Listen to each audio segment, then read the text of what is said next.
Bom, pessoal, olha aqui o Pastor Raul com mais um episódio do quê? Dos símbolos de fé. Ué, símbolos de fé?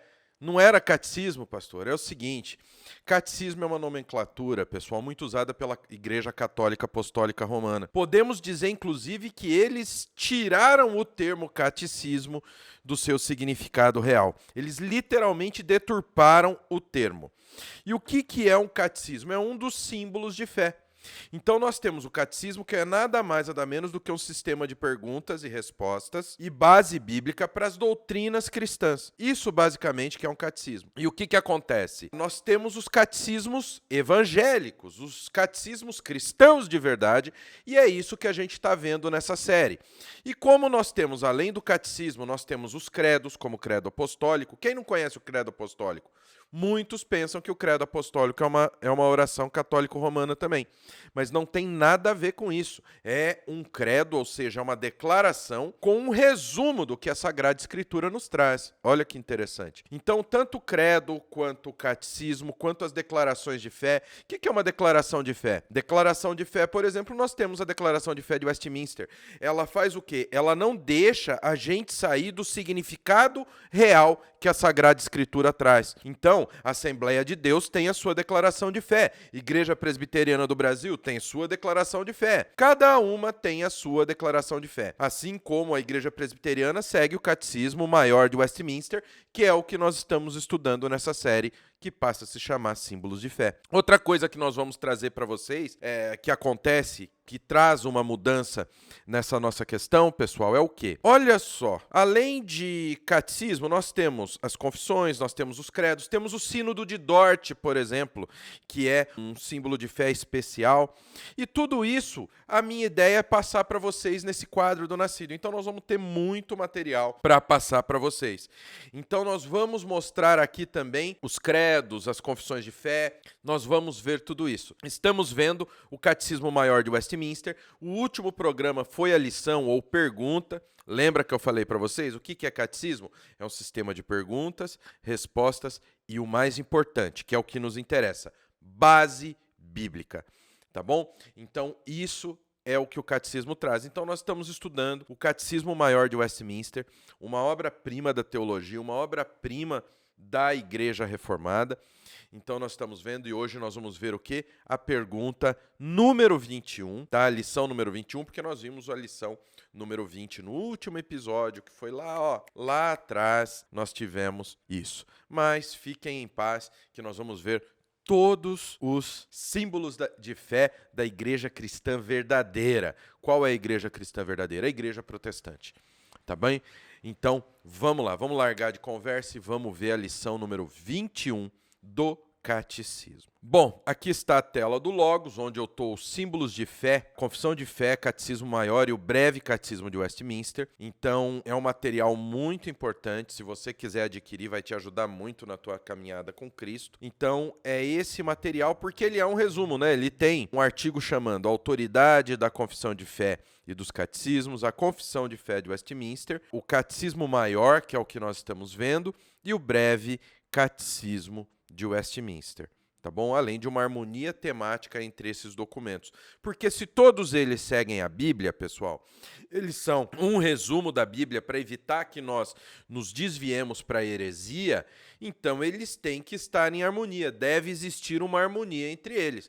Porque não pode um falar uma determinada coisa e o outro falar uma coisa completamente diferente. Vamos lá, vamos ver. Qual é a pergunta número 21? Continuou o homem no estado em que Deus o criou no princípio? Vamos dar uma olhada primeiro na lição número 20, que é o que nós respondemos a semana passada. Semana passada não, né? Há muitas semanas atrás, quando a gente teve que parar momentaneamente o projeto de ensinar para vocês o catecismo. Qual foi a providência de Deus para com o homem no estado em que ele foi criado? Ou seja, Adão e Eva, lá no Éden, onde eles estavam sem pecado, entendeu? Onde eles foram colocados, no Jardim do Éden, no paraíso. Eles foram colocados ali para servir, para adorar. Eles eram os xodós de Deus, digamos assim. Então, o que acontece? O homem continuou nesse estado que Deus os criou? O homem continuou ali, porque o homem, quando eu falo homem, eu falo da raça humana, do homem e da mulher. Eles tinham uma coisa que não existe mais hoje para nós, que chama-se livre-arbítrio. Como assim não existe? Segundo o nosso querido Francisco Tourinho, o ser humano continua tendo livre-arbítrio. Mas para a gente hoje é o mesmo que não ter livre-arbítrio. Por quê? Porque o nosso livre-arbítrio é quebrado. O nosso livre-arbítrio, o que acontece com ele? Ele é defeituoso. É como um carro, eu sempre dou esse exemplo. É como um carro que tem uma caixa de direção quebrada, que ele sempre vai pender para um lado. Então alguém precisa vir na direção e forçar para o lado correto. Então quem puxa para o lado correto? O Senhor, o Espírito Santo na nossa vida, que vai corrigir o nosso caminho. Então, o nosso livre-arbítrio, quando nós escolhemos algo por nós sempre escolhemos o pecado. Basta ver quantas vezes nós pecamos por dia, né, pessoal? Então é isso. Então o homem, ele continuou com seu livre-arbítrio perfeito, ele continuou no estado de inocência, tem aqui a palavra inocência. Vamos ver o que o catecismo responde para a gente. Nossos primeiros pais, sendo deixados à liberdade de sua própria vontade, o que é isso aqui, pessoal? Vou até pôr colorido aqui para destacar. O que é liberdade de sua própria vontade? O que é liberdade de sua própria vontade, amor? Ignorado com sucesso. Deixado a liberdade de sua própria vontade é o livre-arbítrio. Então, nossos primeiros pais, quem são nossos primeiros pais? Não é a Vanessa, não é a minha mãe, Dona Edse, não é minha avó, Dona Lúcia. Então, quem eram os nossos primeiros pais? Adão e Eva. Não está falando da Dona Lúcia, minha avó, da Dona Odete, minha sogra, não está falando da minha mãe, Dona Edse, não está falando de ninguém. Está falando de Adão e Eva, os nossos primeiros pais, certo? São Adão e Eva, sendo deixados à liberdade de sua própria vontade. Então, Adão e Eva, eles tinham a liberdade de sua própria vontade. Então, eles tinham livre-arbítrio, eles tinham poder de decisão. Pela tentação de Satanás, transgrediram o mandamento de Deus. Então, o que eles fizeram? Pela tentação de Satanás. Eles tinham a liberdade de sua própria vontade. Eles tinham livre-arbítrio. Então, eles escolheram ouvir a Satanás e não ouvir ao Senhor. Então, vocês percebem o tamanho do problema? Como os nossos primeiros pais, que tinham o livre-arbítrio, eles sofreram a tentação de Satanás ali na figura da serpente e escolheram transgredir o mandamento de Deus. Como eles transgrediram? Desobedecendo, comendo do fruto proibido, e por isso, por comer do fruto proibido, de transgredir o mandamento claro do Senhor, vocês vão usufruir de tudo que está no jardim, menos da árvore do bem e do mal. Então, no momento em que eles comeram do fruto proibido, eles desobedeceram. E por isso, eles caíram do quê? Do estado de inocência, o estado de pureza. O mal os contaminou. Então, eles caíram do estado de inocência da qual eles foram criados. E, infelizmente, a gente vê o que acontece até hoje. Ah, muito bonito, pastor, muito legal, mas cadê a base bíblica para o que o senhor está falando? Ó, a base bíblica a gente encontra aqui, ó, Gênesis 3:6 a 8 e depois no 3:13. Então, vamos dar uma olhada primeiro. Gênesis 3:6 a 8. Ó. Vendo a mulher que a árvore era boa para se comer, agradável aos olhos, e árvore desejável para dar entendimento, tomou-lhe do fruto, e comeu, e deu também ao marido, e ele comeu. Abriram-se então os olhos de ambos, e percebendo que estavam nus, coseram folhas de figueira e fizeram cintas para si. Quando ouviram a voz do Senhor, que andava no jardim, pela viração do dia, esconderam-se da presença do Senhor Deus, o homem e sua mulher, por entre as árvores do jardim. Olha só, naquele momento não havia vergonha por estarem nus. Não havia nada disso. Eles eram puros, eles eram inocentes. No momento em que eles comeram o fruto proibido, eles abriram os olhos. No momento em que eles abriram os olhos, um olhou para o outro e falou, nossa, você está nua, se cobre. Você está nu, se cobre. Então eles fizeram uma roupa de folhas. Lembra as imagens que nós temos dos quadros antigos de Adão e Eva com a folhinha de figueira em locais estratégicos? De onde vem essa imagem? Da Bíblia, folhas de figueira. Olha que coisa importante, que coisa interessante. Então, eles perderam a inocência. Olha, então abriram-se então os olhos de ambos. Eles viviam com os olhos fisicamente fechados? Não, nem espiritualmente, mas eles não tinham noção do mal. Eles não tinham vergonha porque eles não estavam fazendo no mal.